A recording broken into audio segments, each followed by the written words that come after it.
Nous avons signé avec le service de l'État, les services de Pôle emploi et puis des partenaires, et notamment l'entreprise à but d'emploi qui a été créée, cette convention pour remettre à l'emploi sur 5 ans 250 personnes à l'emploi pérenne, avec des thématiques de formation basées sur l'écologie, sur les recyclages, sur le compostage, sur les services à la personne. Donc on est vraiment dans des domaines très prégnants des préoccupations sociétales. Tout le monde s'est associé solidairement pour justement faire en sorte que cette action réussisse. Le but, c'est de créer des emplois durables. Lodève est une commune qui, depuis plusieurs années, est en situation de précarité. Ça veut dire qu'on est classé quartier prioritaire politique de la ville pour le cœur de ville. Et dans ce cœur de ville, on a la moitié de la population qui vit en dessous du seuil de pauvreté.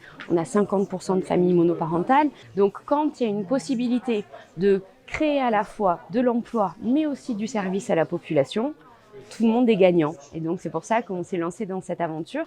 Et cette aventure qui a été initiée par des personnes privées d'emploi. Donc ça veut dire que ça va marcher. Parce que c'est les gens qui, à la fois, qui en ont besoin, en fait, qui sont venus nous chercher pour qu'on les supporte et les accompagne dans cette démarche. L'association Territoire Zéro Chômeur Longue Durée est une association qui a un rôle national de coordination de l'ensemble de l'expérimentation et qui a pour but d'accompagner les territoires, de les appuyer dans le cadre de la démonstration, avec l'idée d'associer les citoyens, d'envisager quelles pourraient être les sorties de la privation durable d'emploi, donc avec la création d'une entreprise à but d'emploi. Le rôle est d'être une entreprise, d'employer des personnes qu'on va appeler personnes privées durablement d'emploi. On développe sur trois grands pôles d'activité.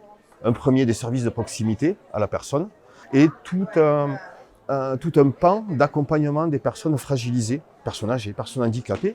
C'est vraiment recréer du lien.